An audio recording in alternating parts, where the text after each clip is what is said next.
Good afternoon, everybody, and welcome to Freedom on Deck on 94.9 News Now and Stimulating Talk. Me and Chet Martin here, joined as always by the redneck Brian Bro. Oh, yeah, baby. And the fearless one, CV Burton. Hey, we're a little rough around the edges, but we got animal magnetism, so you're going to want to stick around. We've been having some technical complications before the show started. Yeah. So, just to say the least, you never know what's going to happen around here. And you never know what's going to happen on the southern border. You never know what the president is going to do to fix the situation. And what we've seen right now, and this is just from yesterday, the 24th, I don't know if anybody else has seen this, but the Trump administration has won the support of Mexico's incoming government for a plan to remake U.S. border policy by requiring asylum seekers to wait in Mexico while their claims move through U.S. courts, according to Mexican officials and senior members of President-elect Andres Manuel Lopez Obrador's transition team. The agreement would break with long-standing asylum rules and place a formidable barrier in the path of Central American migrants attempting to reach the United States and escape poverty and violence. Well, this is coming from the Chicago Tribune. Not everybody's trying to escape because of poverty and violence. No. By reaching the accord, the Trump administration has also overcome Mexico's historic reticence of deepened cooperation within the United States, an issue widely seen here as America's problem. But listen, this is a good thing, despite the terrible source that I'm reading it from. Because Donald Trump got hard on the border and said that he was going to lay down the law if people tried coming through, that they were going to use force and perhaps deadly force. Now you see that Mexico has agreed that they'll vet these asylum seekers before they ever even gain entry into the United States or go into the port of entry in the United States. So they're not just going to be coming through. Now we have someone helping at least. What I don't understand with Mexico is why take it to this level? Why deal with all this? You could stop these people at your border. Yeah. Your southern border. Yeah. You could simply say, you're not coming into our sovereign country. Oh, yeah. Did you see the citizens of Mexico pushing back? Oh, yeah. When they were saying Mexico first, my family comes first. That's right. CV. The one guy said himself, he said Trump was right. This is an invasion. I love seeing Mexican first, and all the people of all the nations should put their own country first. It's a good thing. What should we expect? But that's evil nationalism. But you gotta realize that the number one thing driving all this narrative is the media. Oh yeah. The media in Mexico, the media in the United States, the media all over this world, because it is the smoke and mirrors of the globalist governments that want to push these agendas of open borders and and all this nonsense. The people in Mexico themselves are not for this. They're trashing these people's stores. Now, these people got to deal with cartels strong-arming them for money and all this other stuff that do have stores in these areas where the cartels are, in heavy abundance. Right. And then they got to deal with, on top of that, migrants, asylum seekers, trashing their shops and pillaging them. For what? Oh, and the first wave that went into Mexico, by the way, only the first wave that came in, they said over 150 women and children are missing from that caravan. Now, what do you think happened there? Right. They got sold to the highest bidder. Human trafficking. Human trafficking. Satanism. The thing that nobody wants to talk about. Yep. None of the good liberals out there will stick their neck out to talk about it. They'll say that we're evil because we don't want this happening. There's a lot of evil that goes along with it. And that's what people just are not understanding here. Yeah. Now What the other thing that we don't know is, how did this caravan get together? Meaning, how did it get put out into the media or into into the towns that these people come from or whatever, that that there was going to be a caravan, that there was going to be people that were going to march up to the U.S. border to try to seek asylum? How did that get out? Word travels fast when Where- George Soros has money involved. That's what I'm saying. So I'd love to see some of these ads, because they probably had ads in papers or whatever to get that information out there to these people, to get them to even come. Because obviously they had to. What place did they gather at? They had to have been told to go to a certain spot, a certain place to gather. Mm-hmm. Oh, they were bussed in. As a matter of fact, we saw buses. But you get what I'm saying? Loading them in. Yes, I do get what you're saying. There was financing. What was being told to these people in those ads, or in or whatever, however it got out? What were they being told? What were they being promised? Were they being promised money? Were they being promised, compensation, Citizenship? A visa? Right. All these things, probably. Right, probably exactly. Everything under the moon. And they're probably going like, sure, yeah, I'm down with that. Of course they are. Then you got these jerks from the ACLU filing lawsuits against the Trump administration for people that aren't citizens of the United States. Meanwhile, we have American veterans that are homeless in tent cities in this country. You know what? The ACLU are the biggest form of rat bastards in this country, period. And I'd like to see them all taken out. Period. I hate the ACLU. They're scum. That's why it's America first. And our veterans should come first, even before the average Americans. They should. Yeah. And they certainly should come way before non-citizens.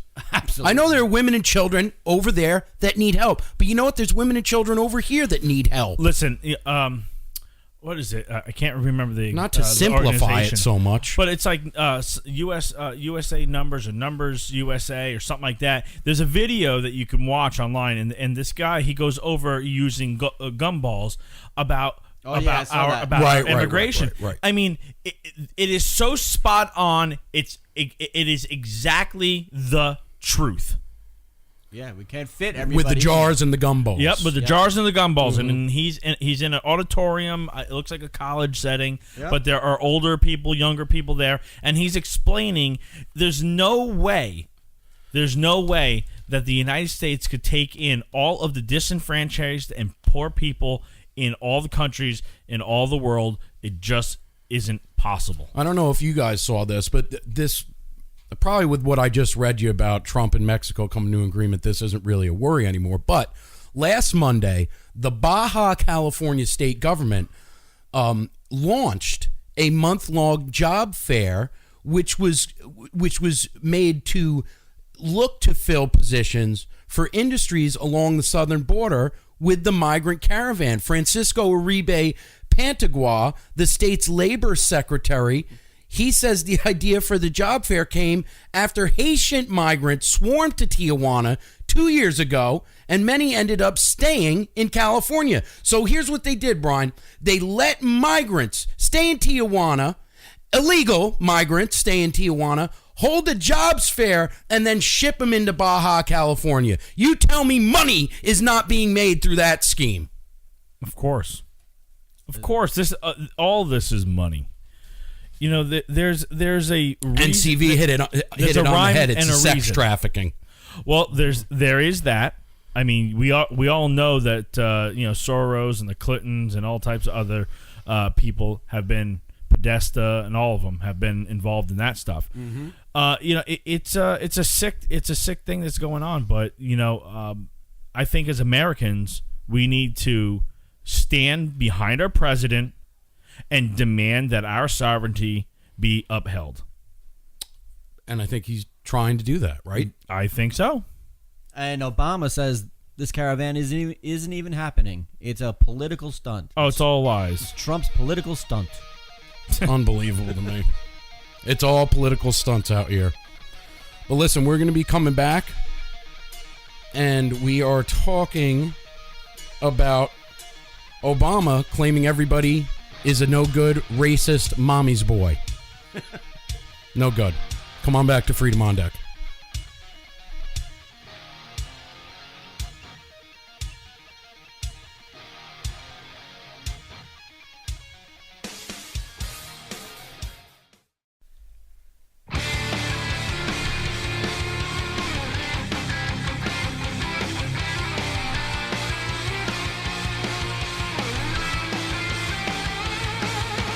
Welcome back to FOD, the place to be. Here on your Sundays, we appreciate you being with us. Don't forget to go to FreedomOnDeck.com.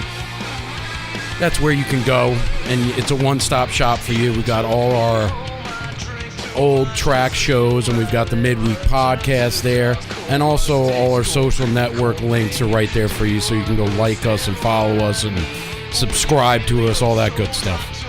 So please do that. And we appreciate everybody sharing, too. Sharing is caring, and Barack Obama isn't scared of sharing his thoughts with the world, is he?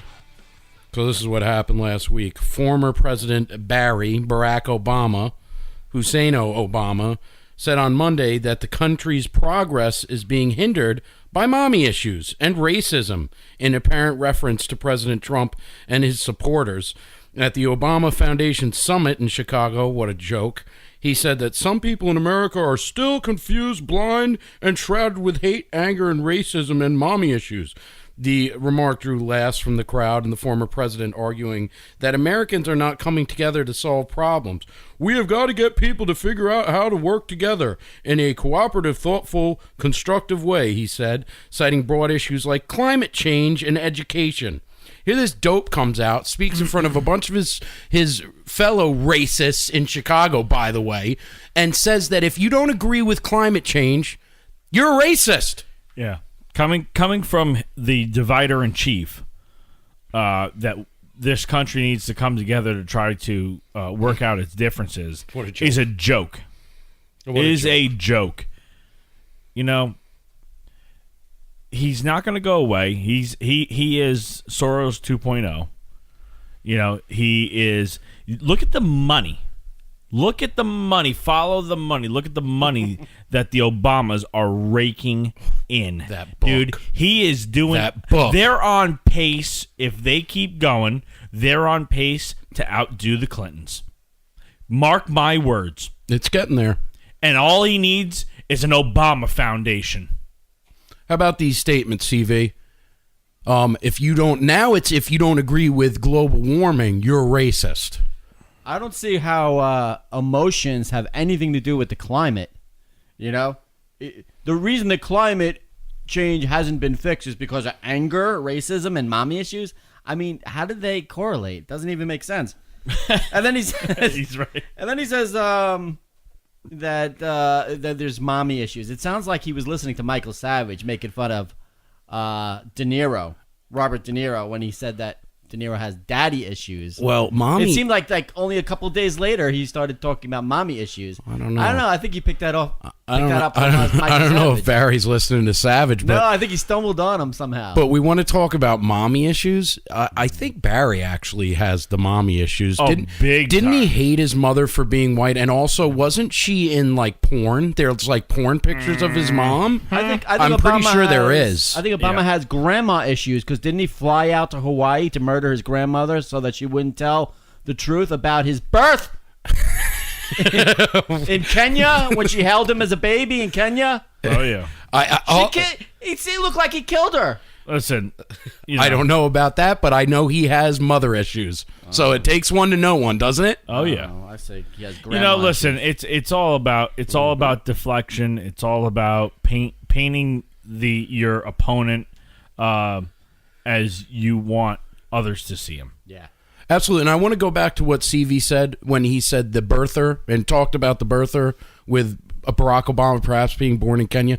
You know, Michelle Obama came out and she did a recent interview where she said she'll never forget, or this was in her book actually, she'll never forgive President Trump for the birther statement that he made against President Obama. Here's the issue with it, Michelle. That was Hillary that first said that. Don't forget, on the 2008 campaign trail, when she questioned whether Barack Obama was born in America or not. She was the one that showed that picture of him in Muslim garb in Kenya when he made that appearance, and the infamous interview where he actually said, "My homeland of Kenya."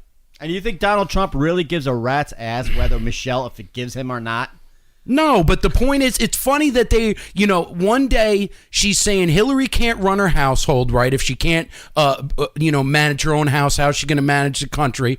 And then Hillary makes the statement that Barack Obama wasn't born in the country. Obviously, they were at ends with each other. And then she's supporting Hillary Clinton in the 2016 campaign, forgets all about it, and hates Donald Trump. I happen to know that birther document was a complete forgery because I do graphic design, graphic art, and all that kind of stuff. And I had that document up on my computer, and believe me, it was a bad forgery. Well, listen, she supported her in 2016. Apparently, she's going to support her in 2020. Mm-hmm. You think she's going to run again? Oh, I think so. I hope so. I'm just praying God is merciful. I'm praying he, instead of having somebody by her side when she goes down a set of stairs. I want to see that. She just, loses another slipper. I'll tumble for you. Push her in the van. Push her in front of the van. Butt over elbows, bro. You mean the black ambulance that follows her around everywhere she goes? Just ding dong dong ding dong dong dong dong dong dong ding ding dong dong ding ding. Finally, I'm free. Bill's at the top. I didn't do it. I did not push her down the stairs. I know about the Monica thing, but they can't run her. This time I'm telling the truth. They can't. Is that Bill Cosby again? You do a great Bill Cosby. They can't run.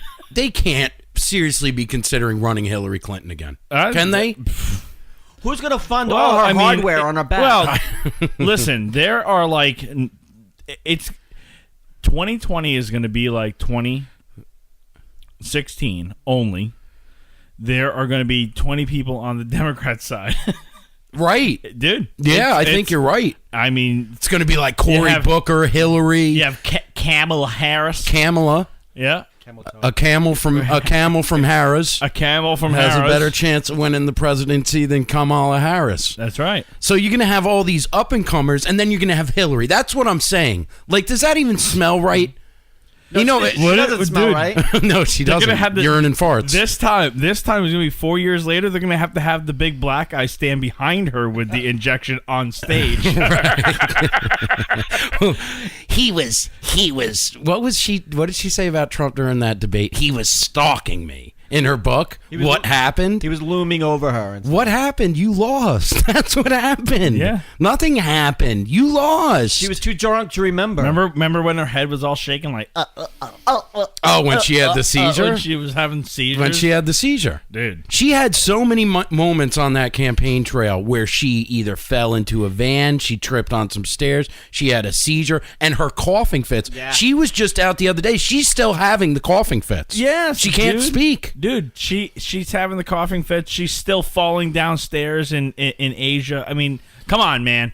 She's got the Kuru. Look it up. C-U-R-U. Give it up, Hill. Well, I think you're never going to be the first woman president. Sorry. Oh, she has not been able to accept it either.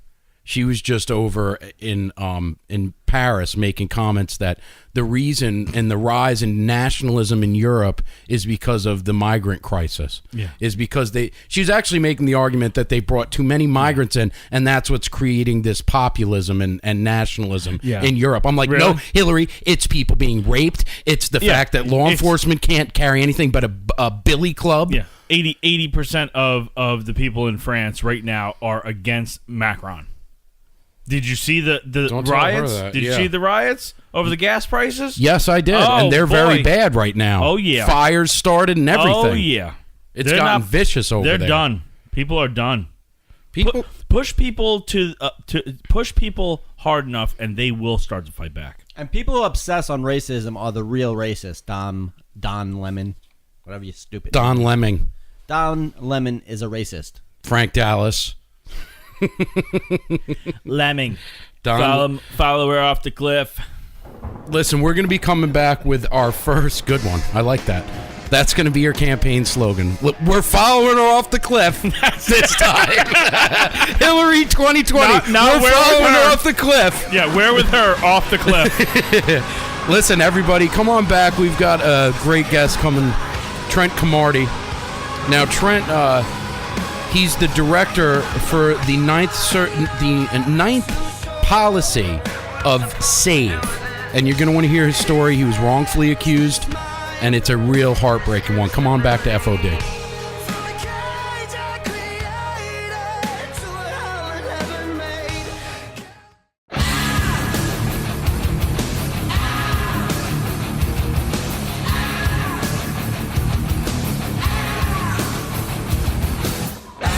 Welcome back to Freedom on Deck, 94.9 News Now, and stimulating talk. You're rocking with the best. Connecticut, Long Island, and Rhode Island, 94.9 News Now, and stimulating talk, WJJF, on your FM dial.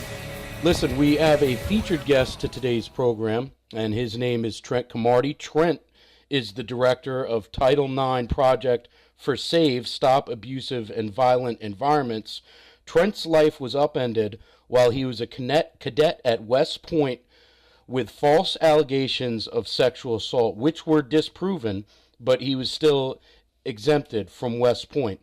Trent has gone on to become an attorney and pro-due process advocate, and is here today to tell his story. Trent, welcome to Freedom on Deck, sir. Hey, thanks for having me, sir. Appreciate it.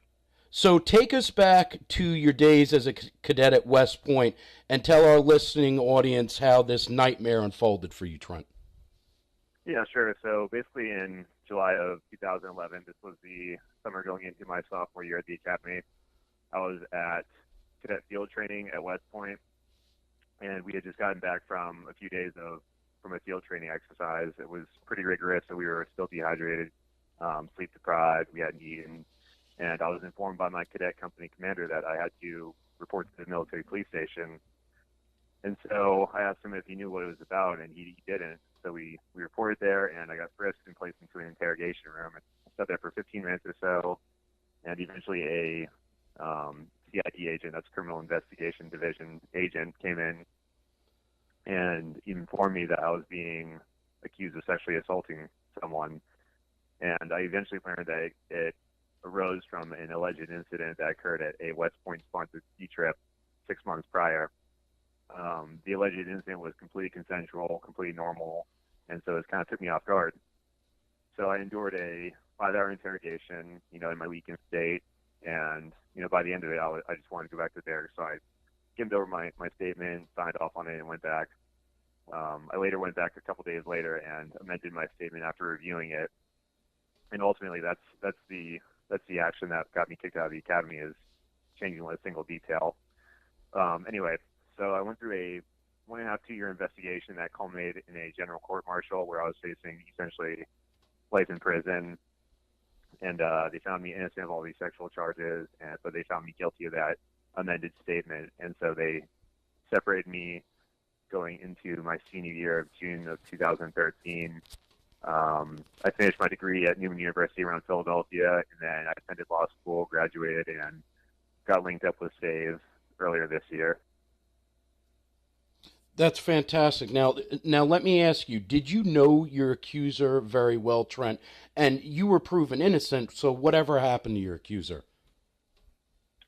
I actually really didn't know her that well. I mean, everyone knows each other kind of at the academy. They're pretty close-knit classes, so I knew of her, but I didn't know her super well. I knew a few people that knew her. She actually graduated, even though she pretty much perjured herself on the stand. She still graduated, and I'm not sure what she's doing. I'm assuming she's still in the Army, serving as probably a captain in the Army. Well, that's kind of frightening, in a way. Now, Trent, why, after being proven innocent of the false allegations made, did West Point Academy continue to keep you exempted? Well, it was because of that one charge I was found guilty of. It's called a false official statement, and they essentially determined that I had made a false official statement because I went in a couple of days after my initial interrogation and changed a single detail. Even though we argued that they didn't meet the elements of the crime, that's why I was separated. But the entire issue was that because I was found guilty of that, I went to a misconduct hearing after my court-martial, and that's basically where a presiding officer makes a recommendation to the superintendent as to what action he should take on me. And the presiding officer went through my evaluations, my performance at the academy, recommendations, things like that. And he essentially recommended retention with no further punishment. He said, I had glowing recommendations. I was a great cadet, and I should continue at the academy. But the superintendent disregarded that completely and still decided to separate me with a general under honorable discharge. And so even after getting separated, we spent 2 years appealing that decision, and it eventually got upgraded to honorable, thankfully. Why was she? Well, this is where it gets confusing. She lied on the stand against you, and they expelled you for a false statement. Why is there such a double standard there?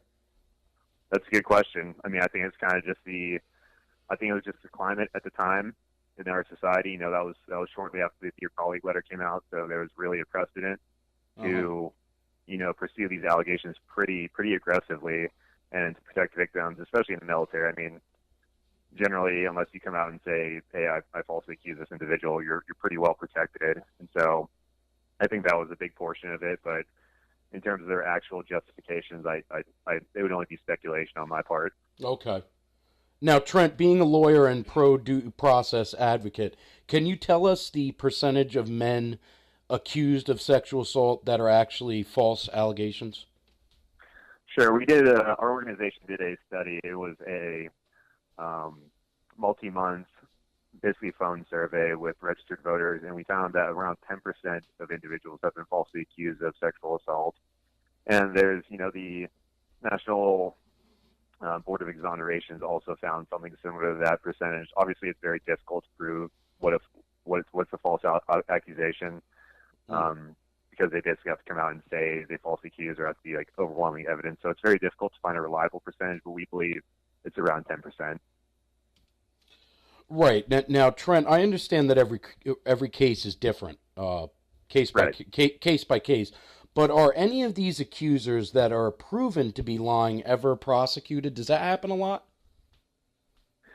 I would say if they're proven to falsely accuse, yes, it does happen. There was a recent case with a couple of football players. I can't remember the girl's name, but she came out and said she falsely accused these two football players, and she was sentenced to a year in prison. That's a very recent case, I think, within the past year or two. I remember that. Yep, I remember that.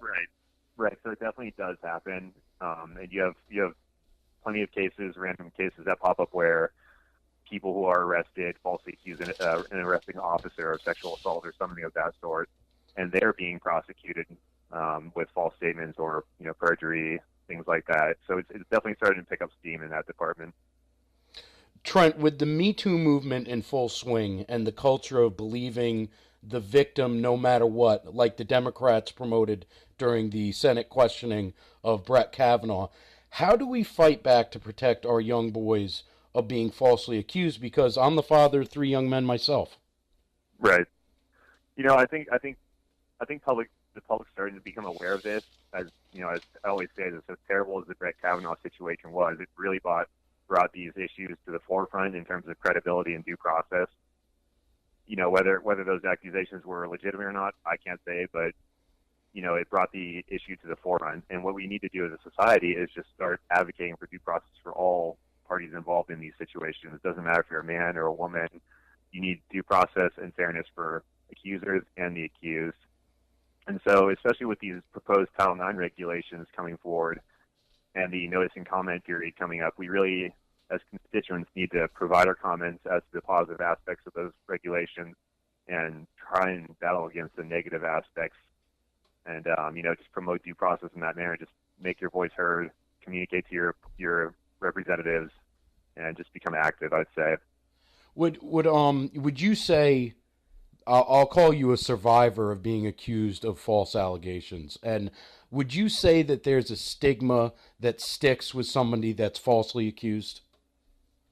Yeah, I mean, it's hard to say. I mean, I've certainly had people, when I tell my story, that react in a negative light. And I mean, my story's all over the internet. I mean, the Wall Street Journal did an article on me right when I got separated from the academy. So my story's out there. I've had plenty of people react in a favorable light, and I've had people react in a negative light. You know, it just really depends in today's society. So, but certainly, I mean, I've gotten some negative treatment just based on the fact that I was falsely accused, and even though I was found innocent, it's still something that's attached to you. And obviously, even when if you come out of your case unscathed, hopefully, you still deal with issues. I mean, I battled depression for years after my case, and that's something people have to battle with when they're involved in these kind of cases. They're brutal. They're very difficult cases, and you're not going. No one's a winner. You're not going to come out of it unscathed. No, I understand that. Now, Trent, what is it that you do with S.A.V.E. as the director of Title IX Project? Right. So I'm the director of the Title IX Equity Project, and essentially what we're going to do is we're going to institute a system where we can advocate for individuals who've been wronged by their institution. Once these regulations get pushed forward and actually become law, we're going to try and file complaints on behalf of students and families or friends, and just ensure that their rights are being upheld, and try and get this system work. Because with the Obama era guidance, there were a lot of parties, both accused and accusers, who were harmed by this broken system, and so we're just trying to take a proactive step and go on the attack and prevent these injustices from occurring. Absolutely. Now, Trent, before I let you get going, what would be your advice to any young men listening that are headed off to college, headed off to the military or the workplace, that could help prevent a similar situation of a false allegation happening to them? Right. I mean, I don't know if you could ever fully prevent a false accusation. I mean, that can happen regardless of your gender. I mean, anyone can accuse anyone at any time, really. So what I would say is just be vigilant. I mean, know your school's policy if you're at a university. Make sure you get consent. Make sure you're communicating effectively. Obviously, alcohol impairs, muddies the situation tremendously. I mean, plenty of these cases revolve around alcohol or drugs or partying, so that's definitely an issue. So I'll just say be smart, be vigilant, and just pay attention. I mean, that's really the best you can do at this point until we get these laws worked out. You just got to be smart about things, honestly. Great advice, Trent. Now listen, tell everybody where they can go and check you out and S.A.V.E. Sure. Our website is saveservices.org, and there's a wealth of resources on there. We publish reports periodically with great secondary, tertiary resources in terms of how you can handle a potential complaint against you, different resources. If you have any questions or concerns, feel free to contact us. My information is on that website, and we'll definitely respond to you and try and help you out as best as possible. Excellent, excellent. Everybody, that was Trent Cromartie. He is the director of Title IX Project for S.A.V.E. Come on back to Freedom on Deck, because we're going to be talking about the James Comey subpoena. Don't you dare go anywhere.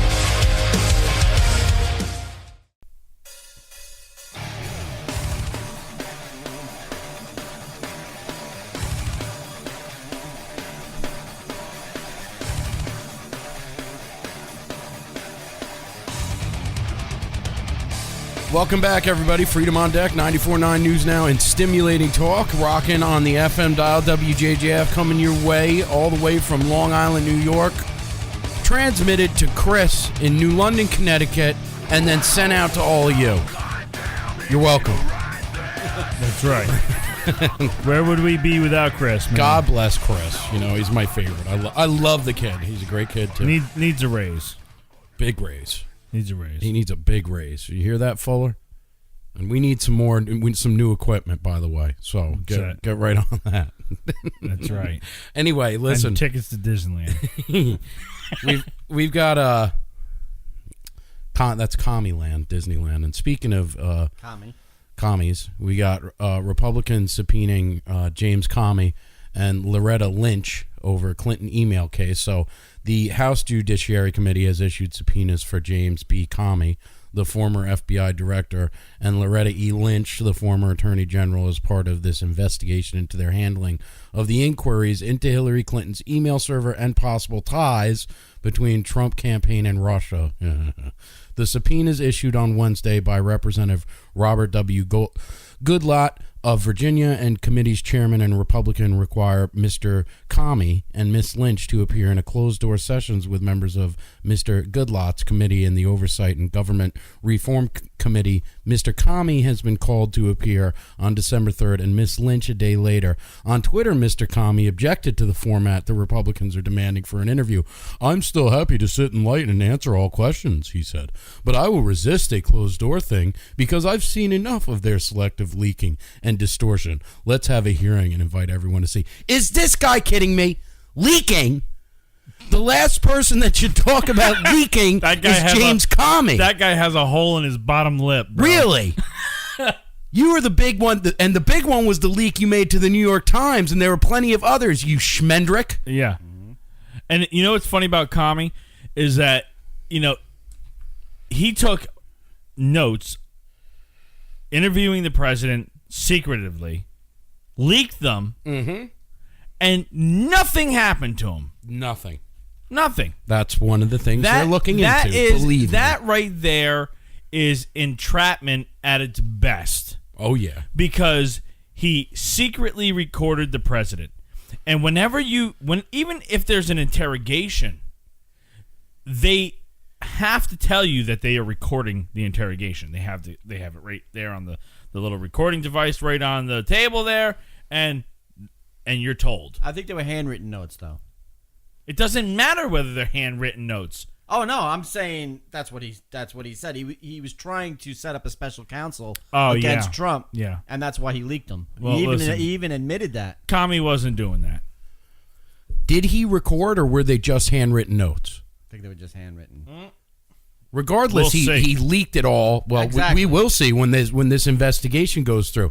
And with Loretta Lynch, I definitely guarantee you. We already know that the president was surveilled illegally. Well, we know that. Hello? Obviously, and James Comey had a lot to do. Sorry, we're going to keep on with the Comey. Yeah. But with Loretta Lynch, they're definitely going to be looking in this tarmac meeting with Bill Clinton. Well, and we've already put that out there. It's already been reported on, and you already have FBI agents and CIA agents that are corroborating the fact that the two agencies knew about it and that the Secret Service had told them it's not a good idea. Yeah.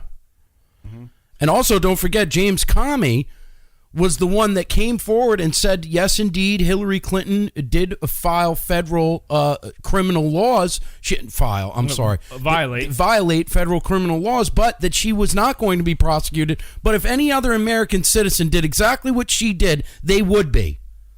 And let's remember, they have been. And they have been. Let's remember the time. No, just a little side note, quick. And they just put together paperwork that they may bring charges against Julian Assange.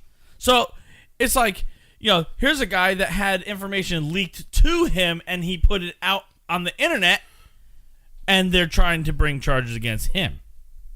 Right. Let's go, CV. I was just going to say that Clapper told Comey,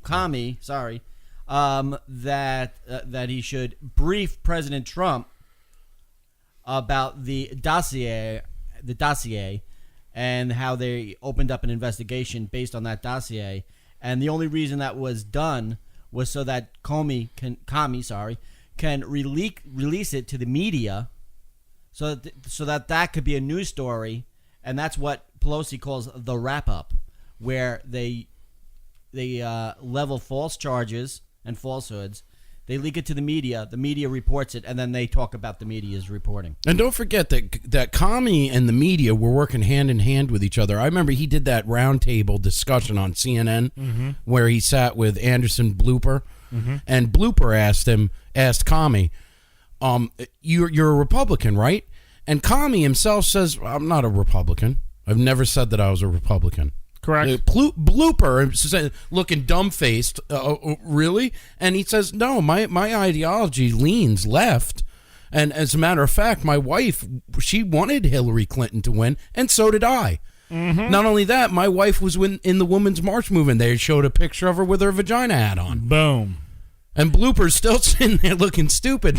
But they orchestrate this stuff and sit together.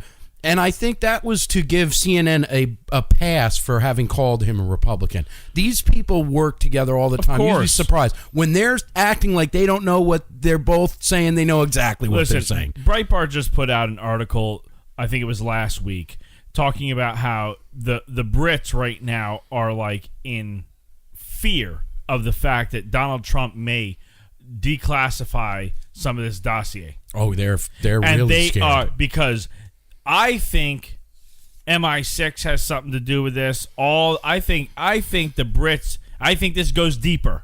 is what I'm saying. Well, we know Steele was with MI6. I understand that. I'm just saying. I think this goes deeper than just Steele happening to have, created this thing all on his own. Mm-hmm. And with the Russians' help. Just saying. No, you're just saying a mouthful there. Mm-hmm. But Comey is never going to testify before the new House gets sworn in on January 3rd. It's never going to happen. They're going to stall it, and that's going to be the end of it. Well, if they do anything, the Republicans, now that they lost everything except for the Senate. I remember when they lost everything, but the Democrats can really not gain through anything. No, with but not they winning better, the Senate. if they're going to do anything, they have one opportunity to fund that wall, and that's because they got to pass a budget before the end of the year. They better have it in there. What were you saying before, CV? And when Comey was testifying before Congress last time in an open public hearing, what did he say every time he didn't want to answer a question? I cannot, under these circumstances and in these settings, It was horrible. divulge sensitive information like that here. I'll give it to you later. Right, because because he's saying that they're going to leak things and everything else. Let's face facts. He doesn't want to do it because behind a closed door setting, he will have He can't say that. He will have to answer, and then they will have him in Hot water. In the very least, probably perjury. Absolutely. Perjuring himself. So he doesn't want to perjure himself. So what he's trying to do is keep it in a public setting so that he can continue to say, I can't speak on that. I can't speak on that. I can't speak on that. Right. And he only has to stall for like 2 weeks, and then it's over. Yeah, whatever. Well, but then what happens? I mean, what if they do have this closed door meeting? Does he finally pay the piper? Comey will never play. And look at all the underlings that worked under this guy. What's his name there? The schmuck that had that evil look on his face when he was cross-examined by the Senate. Struck and Page. All this stuff that came forward was absolutely mind-numbing. But you know who what I would really like to see in a closed-door setting and questioning is Rat Rodenstein. More than anyone. Yeah. You know? He's still doing things in a deceitful way and manner under President Trump. And we got to, you're right. We've got a very short time period and window to get that stuff under control. Where it comes with this fake Russian investigation, Rat Rodenstein and the rest of them. I don't even know that Comey, you want to see him pay the price, but is he really even more of the big fish anymore? I don't know that he is. I want to see Masood testify because he was supposed to be the Russian agent that Papadopoulos, met and whatever. And meanwhile, he was really working for the FBI. Wait, who's this? What's the name? This guy Masood. They were trying to trap Papadopoulos, who was working for the Trump campaign. They were trying to frame him, and they set up a meeting that was supposed to be with a Russian agent, but Masood was not a Russian agent. He was working for the FBI. Okay. That's what I want to see testified. There's so much. I know. Isn't there? It gets like mind-numbing. So deep. Sometimes, like when we talk about these topics, I can't even do it. I'm like, there's too much coming from all angles, from each side too. Yeah. Well, I mean, you got to talk about them. People have to know, and and we bring a lot of things to the table that a lot of people don't talk about in the media. No, absolutely. But listen, we're going to be coming back because we have Dion Baia, the author of Blood in the Streets. He's from New Haven, and this book is awesome. It's an homage to our police, and you're going to want to come back here. Freedom on Deck, 94.9 News Now, and Stimulating Talk.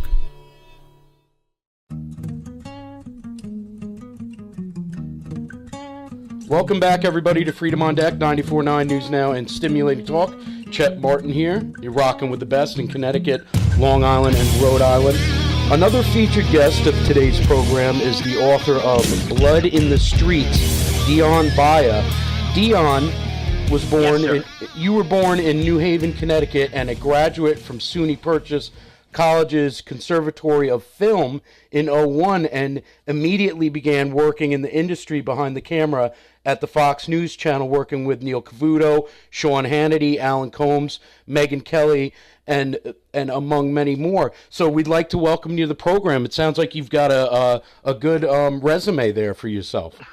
Thank you very much, Chet. Thank you for having me on this show. Yeah, I was born and raised in New Haven, and then in its suburb, Hamden, Connecticut, and then I graduated, went to film school at SUNY Purchase, graduated in '01, and then by a stroke of luck, because my father, who worked for Metro North, knew an in at Fox News, I was able to get in behind the camera and do the tech side, do studio audio there for the past, I guess it's going on 16 years now.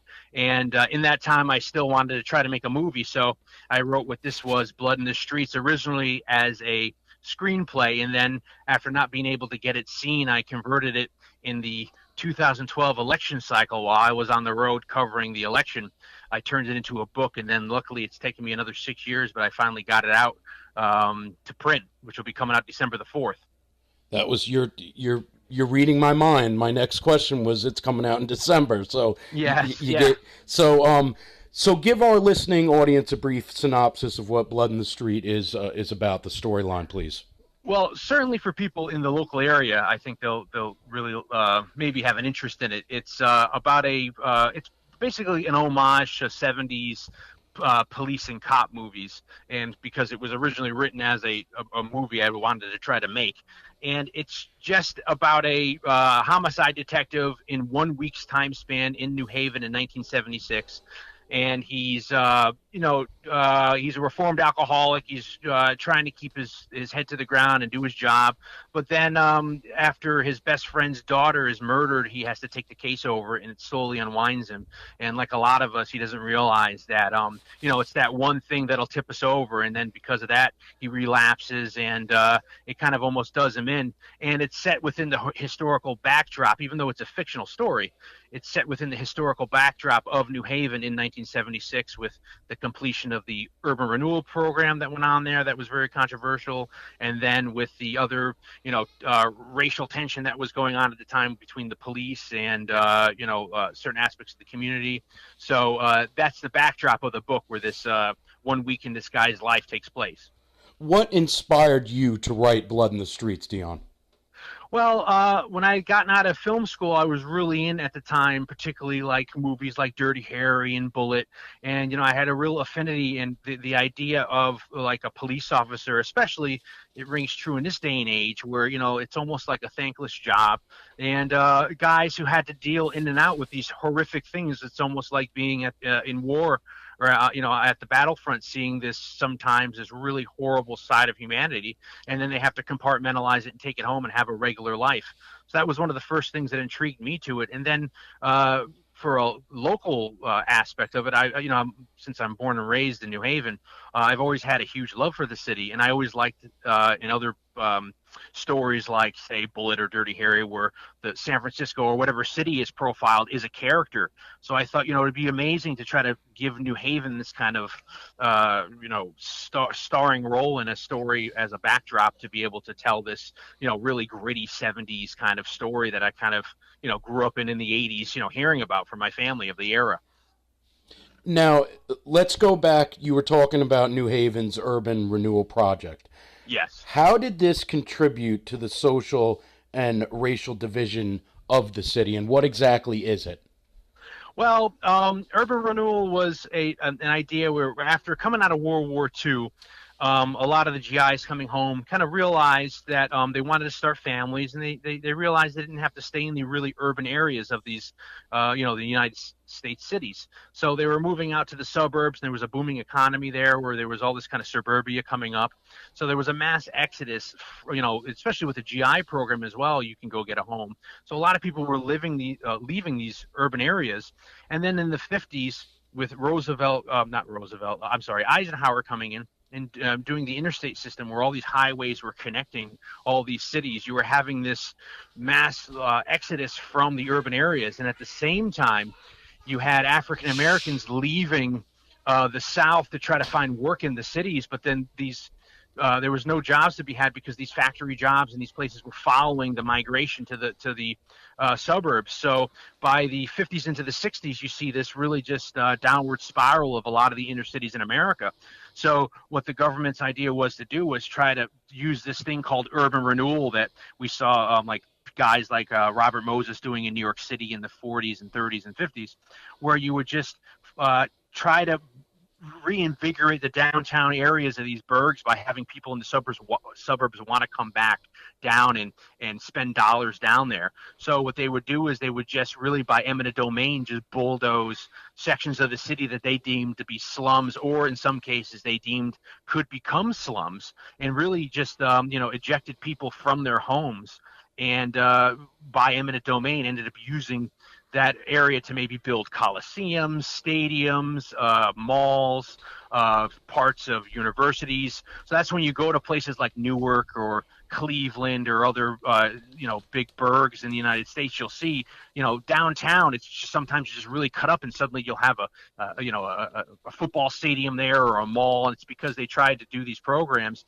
And the problem was, getting back to your question, was it really the people of the communities felt like they weren't being, their voices weren't being heard. They were being ejected from their homes. And it was the African-American author, James Baldwin, called it almost the great Negro removal, what they were doing by this time. So by the late 60s, you have this big social divide where people feel like they're being kicked out of their homes, not thought about. And on the other side of the coin, they were building these projects that put people in these big skyscrapers you see in New York City, like the co-op cities and stuff like that. And that was leading to more crime and drugs and stuff, and it wasn't helping the communities. So by the 70s, a lot of people, there could be an argument to be made that this urban renewal experiment in the United States really wasn't, for what they were dumping the money that was getting dumped into it, it wasn't really what they thought it could have been. So that's really the backdrop of particularly in New Haven, because New Haven was deemed the model city, quote unquote, where they were going to use what they did in New Haven to show the United States and the world what could be done with urban renewal. And it didn't really work out so well in some people's opinions. Dion, let's talk about this main character of the book, Frank Succi. Yeah. Frank Succi, am I saying that correctly? Yes, you are, yes. Okay, Frank Succi. He's a police detective. Was this character based off of anybody you knew? No, it's just growing up, like I said, my father worked for the railroad, so I knew a lot of people, of working class people, and I had a lot of growing up also in New Haven and Hamden, Connecticut, with a lot of the Irish community. I knew a lot of firemen and a lot of police officers, so I just saw a lot of the day-to-day of those kind of people. And then also just being a fan of film in the era, and that was, especially on television with the TV shows that you would see, cop shows and stuff. It really was a genre that I was really into, that I thought, would be like Clint Eastwood and Dirty Harry. I was like, this is a great, genre that could be explored. So, Frank Succi wasn't really based on one person, but it was kind of a, to get really in the weeds about it, it was, if you look at Steve McQueen's character in Bullitt, who's a very kind of liberal kind of a guy, and then you look, that's 1968, by 71, you have Dirty Harry, Frank Callahan, he's kind of more leans to the right. It's like, what took that character in the same city of San Francisco to get from A to B? And that was kind of my idea behind the character Frank Succi, is what would make a police officer, a homicide detective, like, just lose it and just, kind of fall apart on his job from day to day. Dion, do you think that Blood in the Streets actually mirrors any of the current tensions between the minority communities and police throughout America, even though it's based in the 1970s? I mean, certainly, sadly, sometimes history is cyclical, and you see the same things kind of happening. And I talked to a couple people in researching this book, and I've had particularly homicide detectives in New York City in the 60s and 70s. They'll try to, kind of put it in a frame of reference, saying it's not nearly as bad as it was back when, there was the BLA, the Black Liberation Army, and the Black Panthers and the FALN were trying to actually openly assassinate police officers.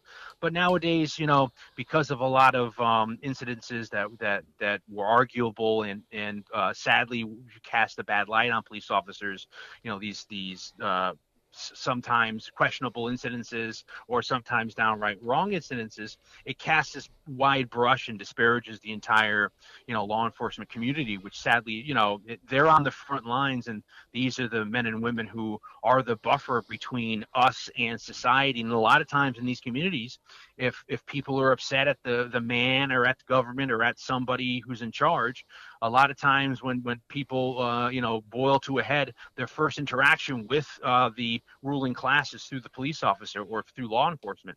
So sometimes they get the brunt of it for either the wrong or the right reasons. So I think it does sadly mirror a lot of what's happening today with protests and stuff like that, and what police and certainly other communities have to deal with. Well, Dion, I want to personally thank you for writing the book, because my grandfather, not only was he a veteran of the Korean War, but when he came back, he was also a police officer.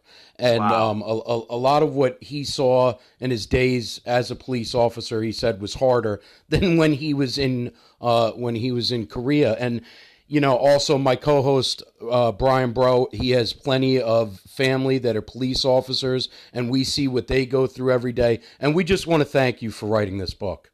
No. Thank you, and thank them, and thank everyone of law enforcement for that. And especially what you just said, that's an era we're coming back from Korea and then going from the 50s into such a downcline in the 60s. That was really hard on people in law enforcement, going from that mindset of the Car 54, where are you? Almost the escapism into the the colossal social unrest of the 1960s. So the job must have been so unbelievably hard at the time. So thank you and your family and everyone for their service. Well, tell everybody where they can go get the book, and give the release date again, and can they pre-order it? Yes, they can pre-order it on Amazon. The book is called Blood in the Streets. The release date is Tuesday, December the 4th. You can get it on paperback, you can get it on ebook, and you can get it on audiobook. You can go to Amazon.com to pre-order it there. You can go to bloodinthestreets.com, or Blood in the Streets is on Instagram. It's on Facebook. It's on Twitter. All those got nice places. You can find me, Dion, D-I-O-N, like the singer, and then Baia, B-A-I-A, on social media, on Facebook, on Instagram, on Twitter. I also co-host a movie podcast called Saturday Night Movie Sleepovers. Oh, cool. We delve into like the movies that you'd watch traditionally just growing up, at a sleepover. You can find that at Saturday Night Movie Sleepovers. We have a website. We have a Facebook, Twitter. That's on iTunes. And that's really it. And the book is coming out December the 4th. And it's available now on Amazon for pre-order. Well, everybody, make sure you go out and get this book. It sounds like a really good one. That was author of Blood in the Streets, Mr. Dion Baia, and we hope the book does very well, Dion. Thank you. Now, listen, everybody, come on back, because we're going to be talking about this shooting that occurred at the Chicago hospital. Why was this story swept under the rug by the mainstream media? I have my reasons, but let's come on back and discuss it on Freedom on Deck.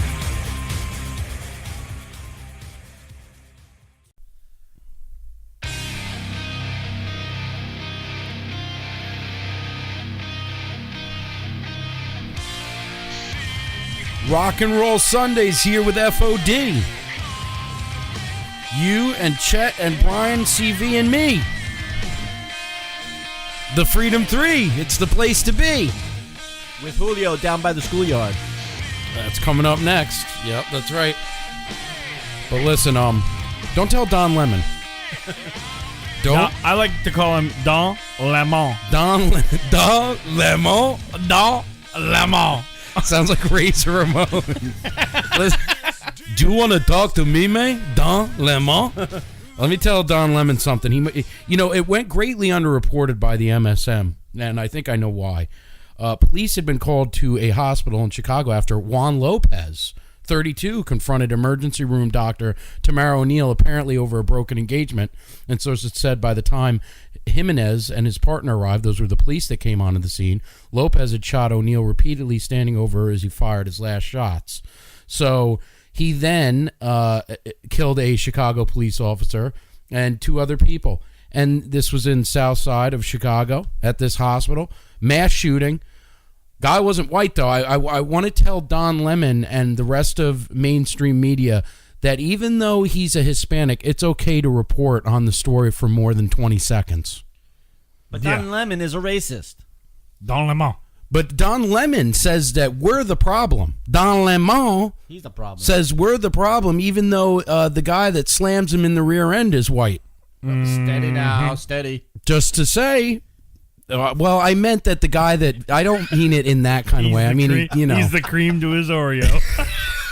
Oh, wow. I'm not sure how to take that. I'm sure he knows how to take it, though.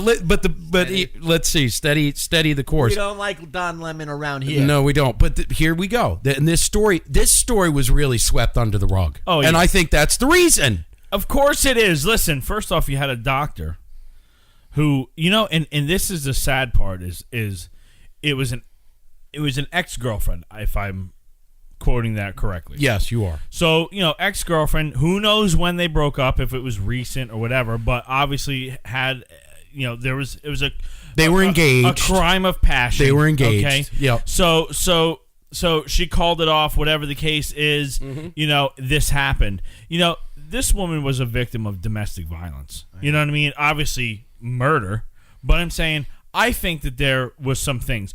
You don't just call off things for no reason. And if this man had this level of anger and hate and rage in him that he would actually go and kill her, I'm sure she was on the receiving end of his aggression before this happened.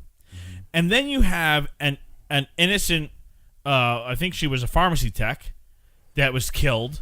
Yeah. You know, and a police officer. And a police officer. Yep. So you're going like... A female police officer. You know, black, by the way. Right. But you're going like, you got to be kidding me. I know. And I'm sure the gun... And I'm horrible. sure the gun was licensed. I'm sure he was legal to carry. You know? He shot himself in the head afterwards. So I want to know... beforehand. What they're not reporting in the story is, was that a legal firearm? I want to know. In Chicago? Who knows? Because it's Chicago and they have the toughest gun laws in the nation. How did he get this gun? If it's not a legal, permitted firearm by the city of Chicago, which it wouldn't be because they don't allow you. Well, let's say it is a legal firearm, but obviously a hospital or school in Chicago is a gun-free zone. So if it says the gun-free zone on the door, he shouldn't bring the gun in. There's an invisible force field. Yes, there's this invisible force field. The bullets that when you bounce when off you cross into it, right the gun at the sign. The gun will immediately fall onto the ground once you cross that invisible force field. It's like the force. Yes, and then the liberal gods come down and take the gun from you, right? Mm-hmm. Isn't that what happened? No, that's not what happens. Yeah. What actually happens is they look for these areas where they can go in and commit these acts of violence. Well, it's just he was going to commit it anyway, but you know what I'm saying here. I think this was out in the parking lot, if I'm not mistaken. I thought they found her body out in the parking lot, like filled with bullet holes. I think that she went out to the parking lot because from what I'm reading here, it happened in the center. Well, then they should have had gun detectors, whatever you call it, metal detectors. No, they have that sign, so they don't need metal detectors. Exactly. The see. bullets. Yeah, the sign stops the gun, right? The sign that says no guns here, immediately the criminal sees this sign and he says, I can't shoot people in here because I'm not allowed to. This is a liberal district. Fall to their knees with conviction. Yes, that's what happens. It's like shooting fish in a barrel. So really, it's really cheap to solve America's gun violence. All we need are more signs that say gun-free zones. You could put them in your house, and anybody breaking in, Brian, that has a gun, their gun won't come in with them. It'll stay outside. You see how stupid that sounds? My house, I have gun welcome zone.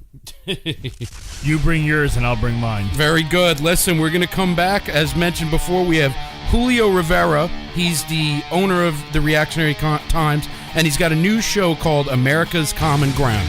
Come on back to FOD.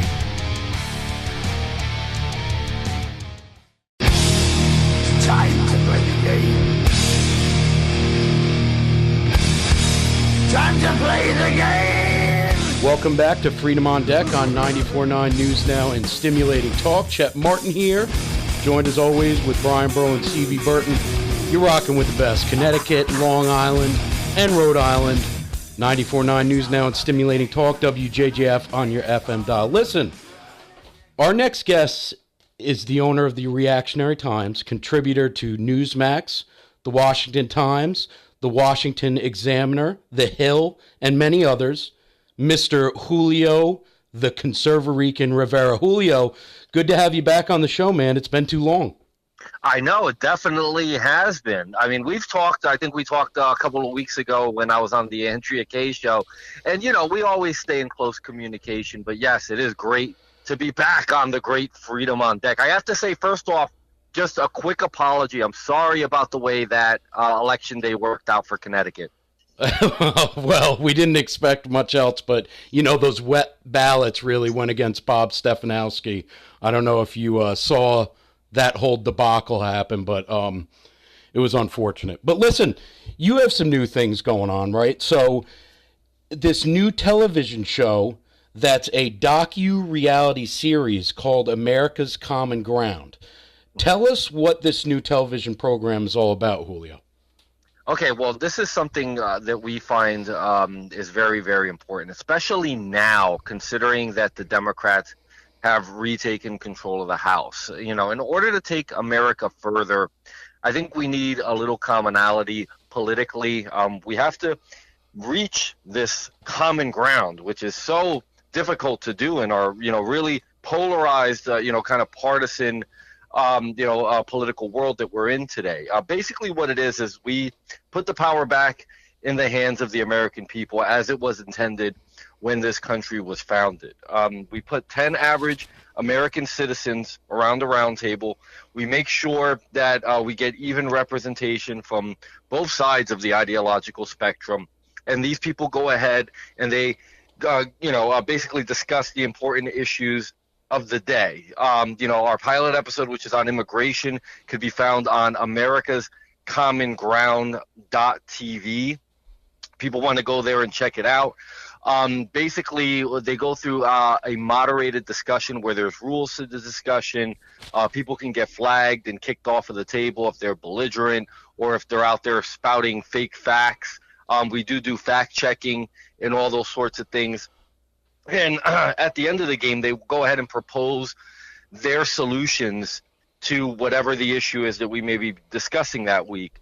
And whoever has the winning solution, the table will vote, and whoever, gets the most votes amongst the table is the winner for that show, and $10,000 goes to the charity of their choice.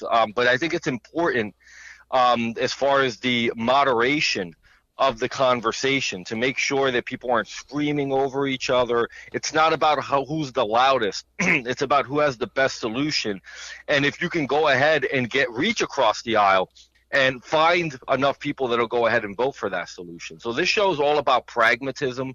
It's all about, compromise and reaching that common ground, which, we remember after the Tea Party in 2010, the way that Harry Reid in the Democrat House just went ahead and just kind of struck down every bill that was passed by the Republican House after 2010. And a lot of things didn't get done, and it turned into what, a lot of people called stagnation.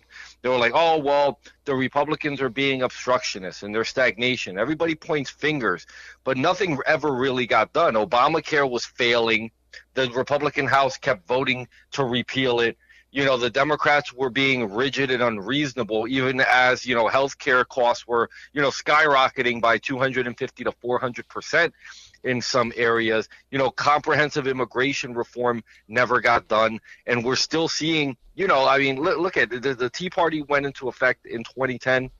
Yeah. We're about to be 2019, and we still got these caravans of, 10,000 people still headed to America because we can't get our act together on immigration.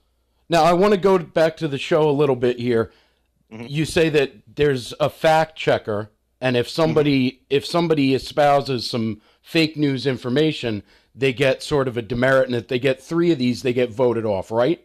Exactly, yes. Okay, now, and I watched some of the previews for the show. I haven't watched the first episode yet, which I plan on doing. What kind of different characters can we expect from these different walks of life? For example, I saw that you had, I think it was a trans woman that was on the panel. What kind of different people from all walks of life do we see on this show? Oh, we have independents, we have young, we have old, we have male, we have female, we have black, we have white, we have Indian. You know, it's one of the more interesting characters, VJ, and somebody that you would probably like. He's the son of Indian immigrants, and he is Mr. MAGA. I mean, this is a guy that walks around with his Make America Great Again hat, and, you know, he's very, very strong on the borders and the immigration issue. And it's funny because he comes from the perspective of an immigrant that came here and went through the process to naturalize legally. And this is something that people it's always lost on people. Like, you know, the people that come up to me and say, hey, you're Hispanic. Why do you have such an issue with, why do you want to build the wall, and why do you have such an issue with the caravan? It's because there's so many people from South America and from all over the world. They come to America and go through the process legally, and they wait online, and they show respect and honor the laws of our country. And these people are just kind of skirting it and trying to cut ahead to the front of the line and stuff like that. So, I mean, somebody like VJ would be somebody that the people listening to this program in particular would definitely find interesting. But it's the cast changes from week to week. That's the way that we have this visualized. We're still in the process of creating more content. We actually have an Indiegogo.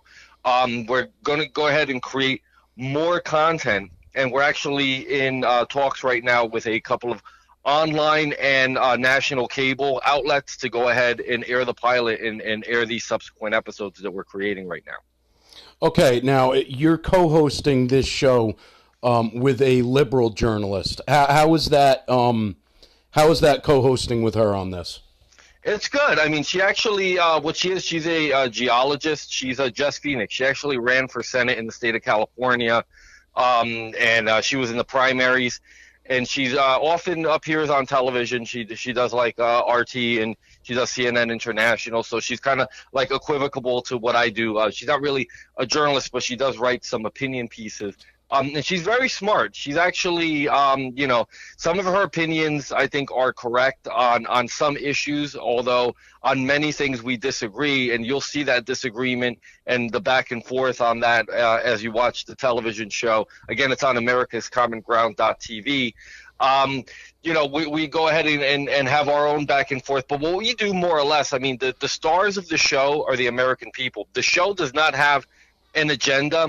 We're not trying to push anybody to believe anything or push them in any direction. It's more or less the people go ahead and they have the discussion. They come up with the solution, and it's almost like watching a basketball game. Like the athletes and the game is what's going on at the table. We come in between commercial breaks and kind of do an analysis of what just happened at the table and stuff. So, but ultimately, again, the stars of the show and is the concept, and as far the concept is the American people making the important decisions, taking the power out of the hands of politicians and letting the people decide what should be the solutions to these issues. And I think it's particularly important to have this type of an outlet going forward, because believe me, come January, there's going to be bickering. It's all going to be partisan. The Democrats are going to try to obstruct the Make America Great Again movement, and then the Republicans are going to be pointing fingers at them, and rightly so, probably, because I would expect a little bit of obstruction, especially if Nancy Pelosi becomes Speaker of the House again. But guess what? That's going to halt all the great progress that we've had. Yeah, it's not moving the sticks towards getting us more healthcare choices and lowering the cost of healthcare monthly premiums. It's not going to do anything to solve this issue of the immigration issue. We're still going to probably have a caravan coming to the United States next year again. All these things are going to continue this way until Capitol Hill, these politicians, our legislators, learn to compromise and come to this common ground. And it looks really well produced. From what I watched, it just looks like a fantastic show. Now, I'm going to let you get going, but remind everybody where they go and they watch America's Common Ground again, Julio? Yes, it's America's Common Ground .tv. There's also a link there for our Indiegogo. If people would like to donate to the production of subsequent episodes and new content, if they believe in this, and this is something that, quite frankly, isn't that hard to get for anybody that believes in, the American process. The fact that we are a government for the people, by the people. Our voices should count more than any of these entrenched politicians. And that's the message that we're ultimately trying to get across. We're sick of that already. These people that go to DC and they sit there for 30 years, they never get anything done unless it benefits them. This is about what's best for the whole, for the entirety of the United States. Absolutely, everybody. That was our good friend Julio Rivera. He's the owner of the Reactionary Times. And also go check out americascommonground.com. And you can watch this wonderful new series that I think is really going to be riveting, and I'm going to enjoy watching it myself. Julio, have a great one, buddy. Thank you so much. God bless. Okay, guys, we're going to come back, and we're going to be talking a little bit more about Trump's immigration policy. Don't you dare go anywhere.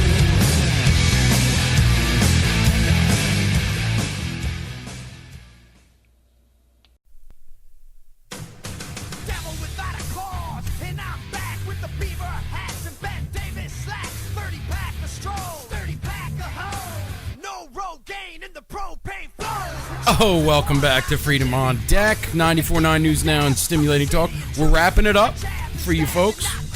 Make sure you always wrap it up. Oh, our president, he gives no you-know-whats.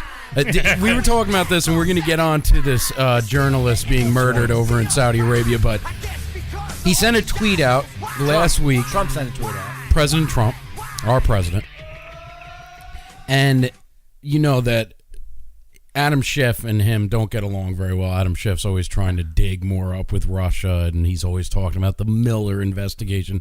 And Adam Schiff looks like a deranged pedophile, by the way, with those eyes, those beady eyes of his, those bulbous eyes, rather. Dude. But then President Trump goes on and he goes, little Adam, he doesn't say Schiff. He spells it S-C-H-I. Instead of F-F, he places two T's where the two F's go. But and then on your text QWERTY board, F and T are right there, next to each other. Well, it's possible. Big thumbs. He's not looking. Big thumbs. Do you see the size of these hands? Wait, I thought he had small hands. Yeah.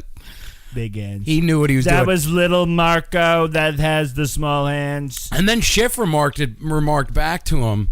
And he said something about the Mueller investigation. I was surprised the mainstream media really didn't go after him about that tweet. They didn't even really talk about it. I don't know. I don't watch them. Well, I'm just saying. You would have saw it in Breitbart or something. I think they don't want their credentials to be taken away. That's one of the reasons why I don't read Breitbart that much anymore, because all they talk about is what the liberals say. And I don't want to even know anymore. Well, they're trying to show you the evil that's coming from their side, I think. And I don't they sensationalize it, right? So it's kind of like if you're paying attention to it, you're giving them credence. Right. So I get what you're saying. So this is the story. Trump really isn't interested in punishing Saudi Arabia or the Crown Prince for the killing of this journalist. President Trump made it clear on Tuesday that he did not intend to punish Saudi Arabia or the Crown Prince Mohammed bin Salman for the slaying of the dissident journalist Kamal Khashoggi, an American resident killed by Saudi officials in Turkey in October. So what do you guys think? I'm just going to come straight to Brian first. What do you think about this killing? First off, he was a Muslim Brotherhood member. He had a lot of shady doings and backgrounds in his past, and he was no friend of America. Let's just put it that way. Okay, he was involved with the CIA and a lot of other things that the mainstream media doesn't want to talk about, and these are facts. Right. He was a member of the Muslim Brotherhood. Okay. No, and I think, look, Saudi Arabia, they're trying to get rid of the Muslim Brotherhood. I think, and I'm not coming to their defense. I'm just saying, the Muslim Brotherhood has no good intentions for Saudi Arabia. They have no good intentions for the United States of America. No more than CARE does. All right. So, CV, what did you think about all this? Well, I think Wall Street and the Business Roundtable and the Koch brothers, as Lou Dobbs always says, they love high oil prices. And so it's conceivable to me that this Khashoggi guy may have been murdered to hurt our relations with Saudi Arabia, to hurt our economy, and to help the globalism. And that's how I see it. Whether or not the Saudi prince gave the order or not, they're making heyday out of it for that reason. And if we go back in time, the lives of 4 Jews that were killed in a kosher market in Paris, and it was dismissed by Barack Obama, who was our president at the time, as a bunch of folks in a deli shot randomly as they happened to be in the wrong place at the wrong time. And don't forget about when the journalist that was, and I can't think of his name right now, who got beheaded, and Barack Obama made a little statement, and then he was out playing 19 holes or 18 holes. What is it, 19, 18? What's golf again? Is it 19 holes? 18 holes. Whatever, 18 holes, and Barack's out there playing golf with Michael Jordan. And the attack on the kosher market and on Charlie Hebdo, Obama didn't have time to join other world leaders in the moving protest march in Paris. Remember that? He wouldn't show up. Didn't go. Every other major leader in the world. Every other major leader in the world went, it's Jesus Charlie or whatever, and they made their own bed over in Paris, and those people that got shot. Did Putin go to that? I don't know. I can't say, and it usually he doesn't deal with anything that involves the European Union. So he probably didn't. But I know John Kerry didn't go. Obama, and not even a representative from the Obama administration. Nope. Not even like a luggage carrier for Obama went. Not even the UN ambassador. Right. All these socialist leaders, time after time after time, after every terrorist attack, they say, "Well, this is the new normal. You're just going to have to get used to it." No. Trump says no. Oh, like the mayor of Londanistan? Yeah. The mayor of Londanistan said it's part and parcel of living in a big city is terrorist Obama attacks. has said it. I think Trudeau has said it. The French prime minister said it. They're all saying this is the new normal. No, it's not the new normal. Right. It never was the normal of America. It didn't start happening until we started flooding the country with cockroaches. That's when it started happening.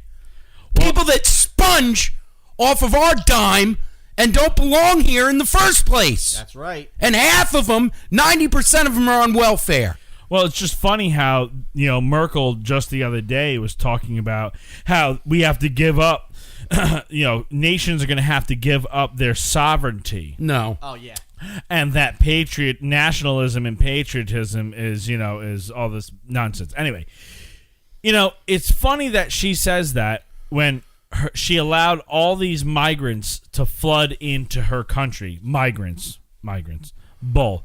They're invaders from Muslim nations.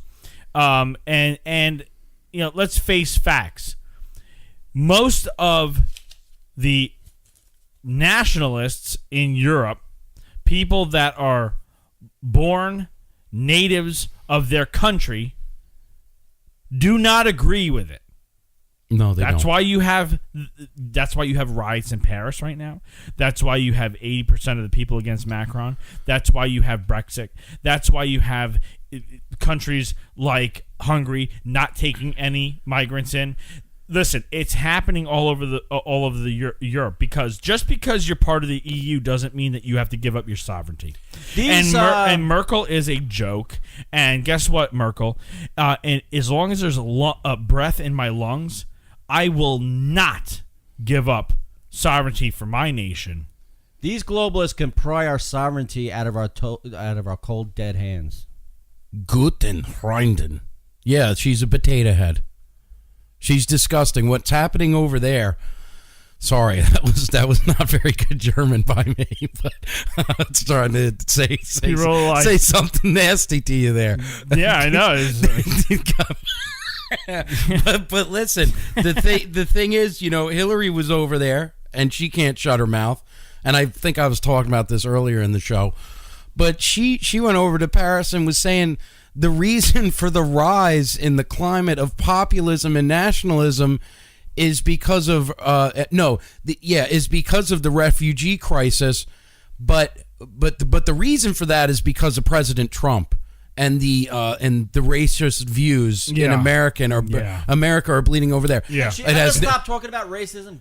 God, they never. Yeah. None of them ever do. I'm sure it has nothing to do with the amount of women that have been raped. In Sweden. No. I'm sure that has nothing to do with anything. No. Or Norway. Or the stabbings. Don't forget the stabbings. Yeah. You know, that's just people following. You know, that has nothing to do with racism. No. I know. I mean, a couple of pints of blood and they're just crying in the streets. It's part of their cultural enrichment to throw acid in your face. What's wrong with you? How racist of you! I know to demand they don't throw acid in your face. Bomb an Ariana Grande concert, and now you're a terrorist. Really? Jeez. Or cut off. Maybe he just didn't like Ariana Grande. Or cut off a baby's head. It's part of their culture. Yeah, she was probably lip syncing like half the people on the Thanksgiving Day Macy's parade. He was just upset. Exactly. That's all. I mean, it just so happened he happened to be a Muslim. Yeah, John Legend. He just so happened to be on a terrorist watch list, but hey, who isn't on a terrorist watch list nowadays? I mean, we are. Facebook has us on a terrorist watch list. It's the thing that's going on over there, and I was talking about this because I went on with Xander Gibb the other day. I was like, you better get the hell out of there, man. Get the hell out of there. Yeah. How can anyone stay there? Listen, I wouldn't even be there if it was for medical purposes. Well, I wouldn't. If I had an ingrown toenail, I wouldn't be over there.